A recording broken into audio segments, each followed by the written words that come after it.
안녕하세요. 저는 16개월과 30개월 두 딸을 둔 엄마입니다. 요즘엔 날씨가 추워서 바깥 활동이 어려워 집 근처 도서관으로 자주 나들이를 갑니다. 아이들에게 그림책을 자주 읽어주는데요. 유아용 그림책은 글밥이 얼마 되지 않아 한 권을 읽는데 1분도 채 걸리지 않는 책들도 많습니다. 그러다 보니 아이들과 책을 읽는 과정들이 너무 가볍게 느껴지곤 합니다. 글밥이 적은 그림책이라고 할지라도 깊이 있게 아이들과 감상하고 싶은데요. 어떻게 하면 되는 건가요? 내 아이를 부탁해서 알려주세요. 자녀에 대한 고민을 시원하게 풀어보는 시간입니다. 내 아이를 부탁해 이 시간 함께해 주시는 순천제일대학교 유아교육학과 강숙현 교수와 함께 이야기 나눠봅니다. 교수님 안녕하세요. 안녕하세요. 오늘의 사연은요. 짧은 그림책이라 하더라도 자녀들과 깊이 있게 교감하고 싶다는 내용입니다. 그림책을 자주 읽어주시면서도 어머님께서는 자녀를 위해서 어떻게 더 나은 방법이 없을까 고민하는 모습인데요. 어떻게 보면 사실 칭찬해드리고 싶어요. 네, 책 육아를 실천하고 계신 아주 지혜로우신 부모님이세요. 책으로 기르는 아이가 발달과 학습에 있어서 수월성을 보인다고 이렇게 말씀드린 적이 있었는데요. 독서의 힘을 믿고 실천하시는 어머님의 육아 실천에 아주 박수를 보내드리고 싶습니다. 네, 결국 오늘 사연자 어머님의 이야기는 그림책으로 상호작용하는 방법을 알고 싶다는 것 같습니다. 자녀와의 상호작용이 정말 중요하겠죠? 네, 인간이 태어나면서부터 돌봐주는 성인과의 상호작용을 통해서 발달한다는 점, 특히나 영유아기 때는 IQ를 상승시키고 또 몸과 마음이 튼튼해지도록 돕는 발달의 주요 기제가 바로 상호작용입니다. 네. 그래서 상호작용의 시작은 양육자의 발문에서부터 시작이 되겠는데요. 단순한 정보나 지식만이 아니라 새로운 생각이라든지 아이디어를 물어볼 수 있는 좋은 발문이 부모 자녀 관계를 형성하고 또 유지할 수 있는 중요한 일이 되겠습니다. 또 서로의 성장을 돕는 기제가 될 수 있다고 보겠습니다. 그렇다면 책을 읽어주는 사람과의 상호작용도 충분히 가능하고 이게 학습이나 교육적인 부분으로 긍정적인 작용을 해줄 수도 있겠군요. 네, 발문을 통한 상호작용이라고 하는 것은 현대 교육에서의 핵심이라고 말할 수 있겠습니다. 교육적인 상황에서 어떤 발문을 하느냐에 따라서 교육 목표를 향상시킬 수도 있고요. 또 사고의 방향이 완전히 달라지게도 됩니다. 그래서 아무리 교육 과정이 잘 구성되어 있다 하더라도요. 교육적인 맥락에서 그 교육자가 또 학습자에게 나누어지는 상호작용이 원활하게 이루어지게 만들어주지 않는다면 그 교육 과정은 학습자에게 아무런 영향도 미칠 수가 없게 되거든요. 따라서 상호작용을 원활하게 할 수 있는 발문, 또 적절한 그런 활용, 이것이 무엇보다도 중요하겠습니다. 네, 그렇다면 부모님들께서는 영유아들의 그림책을 어떻게 선택하는 게 좋을까 고민하실 것 같은데요. 좋은 발문의 조건이 있을까요?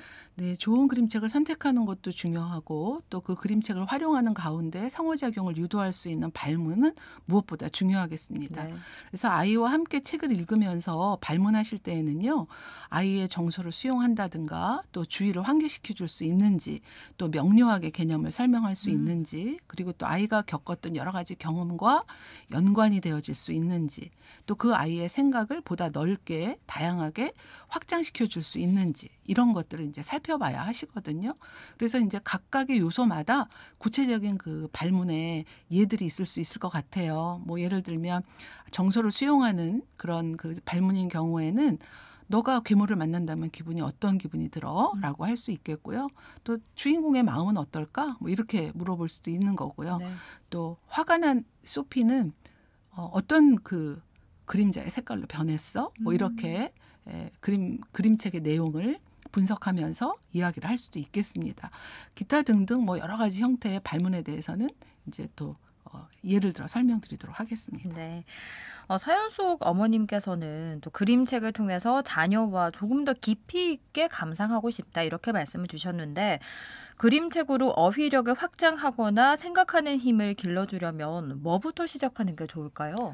네, 3세, 5세 유아 단계 아이들 물론이고요. 초등 시기에서도 그림책을 활용하고 또 발문을 통해서 상호작용하면서 어휘력과 지능을 높여주는 것, 또 게다가 비교, 분석, 평가, 또 문제 해결이나 사고력과 같은 그런 그 발달적 확장이 이루어지는 것 때문에 요즘 초중등 교과에서 심지어는 고등교과에서도 국어, 영어, 사회, 윤리 이런 과목에서 그림책을 많이 활용하고 있거든요. 네. 근데 이제 우리 유아 단계에 좀 국한시켜 본다고 한다면 그림책으로 어휘력과 지능, 사고력 발달 물론 이루어집니다. 그래서 그렇게 하기 위해서는요. 먼저 아이들의 흥미, 관심, 그리고 계절, 또 혹은 교과에서 이루어지는 내용들, 그리고 사회적인 이슈들이 반영되어 있는 적절한 그림책을 먼저 선택하시는 게 중요합니다. 그래서 그러면 뭘 선택할까요? 물으시거든요. 그럴 때에는 국내외에서 수상한 도서들, 또 관련 단체에서 추천하고 있는 도서들이 있어요. 그런 추천 도서 목록들을 활용하시면 좋겠고요. 이렇게 책이 골라지게 되면 고른 그림책의 줄거리나 작가에 대한 그런 이해가 먼저 필요하게 됩니다. 그리고 또 스토리의 구성이나 내용이 아이들의 사고 발달을 도와주는지, 예를 든다면 창의적인 대안을 마련해 주는 그런 스토리가 있는지, 또 때로는 정보에 기초한 그런 그 정확한 문제 해결이 가능한지, 또 인성 발달에는 도움을 주는지 이런 것들을 먼저 살펴보셔야 됩니다. 그리고 상호작용 맥락에서 자연스럽게 발문할 수 있는 것들을 어머니들이 미리 한번 숙고해 보시는 그런 그 시간이 필요하다고 하겠습니다. 네. 자녀와 책을 읽으면서 내용과 관련된 질문을 하면 좋다고 하셨는데 사실 뭘 물어봐야 하나 또 막연하게 느끼시는 분들도 계실 것 같거든요. 어떤 질문을 던져보면 좋을까요? 네, 그렇습니다. 조금 전에 질문에도 말씀드렸다시피 아이들에게 그 정서를 공유한다든가 주의를 환기시킨다든가 뭐 사고에 확산을 준다든가 이런 여러 가지 요소들이 있다고 말씀드렸잖아요. 근데 이제 그런 요소들을 하나하나 다 짚어나가면 좀 어려우실 테니까 크게 두 가지로 말씀을 드려볼게요. 하나는 아이들에게 관찰하도록 유도하는 관찰 질문을 해주시는 겁니다. 그리고 또 하나는 새롭게 생각해 보도록 창의성 질문을 해주시는 겁니다. 이렇게 이제 두 가지 정도 기억하시겠죠? 네. 그래서 아이들에게 관찰할 수 있도록 하는 관찰 질문, 새롭게 생각할 수 있도록 하는 창의성 질문. 이렇게 질문을 좀 분류해서 나눠드리긴 했어요. 근데 그렇다고 해서 이 두 가지를 딱 구분지어서 질문하실 필요는 없고요. 섞어서 그냥 생각나시는 대로 발문하시면 좋겠습니다. 네. 예를 든다면 관찰 질문은 제가 관찰을 유도하기 위해서 질문하시라고 했잖아요. 네. 이 책을 읽고 난 다음에 가장 인상적인 단어는 뭐야? 라고 한다든지 책을 읽고 나서 처음 드는 생각은 뭐였어? 라든지 혹은 이 등장인물은 누구누구 나오니? 가장 마음에 드는 등장인물은 누구였어? 이렇게 물어보시는 거죠. 또 왜 그 등장인물이 마음에 들었는지. 이 책의 제목과 가장 잘 어울리는 장면은 어디야? 이렇게 구체적으로 아이들에게 질문을 유도할 수 있는 발문을 해보시는 거예요. 네. 그리고 새로운 생각과 사고의 확장을 좀 도와줄 수 있는 창의성 질문도 있다고 했잖아요. 네. 이럴 때에는 이 이야기 말고 새로운 이야기는 뭘까? 우리 이야기의 끝을 새롭게 만들어보자 라든가 심지어는 제목을 바꿔보는 거예요. 뭐 이런 활동을 해보시는 것도 도움이 될 수 있을 것 같고요. 네. 또 기억에 남는 사건들이 있었어? 세 가지만 한번 이야기해 볼까? 뭐 이렇게 하는 것도 좋은 발문이 될 수가 있을 것 같습니다. 네.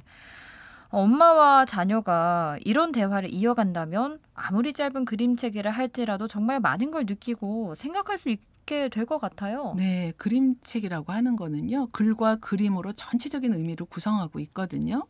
그리고 글과 그림이 서로 상호 보완적인 작용을 하고 있습니다. 네. 그래서 이야기를 보다 통합적인 방식으로 전달하는 그런 아주 고유한 특성을 가진 새로운 장르예요.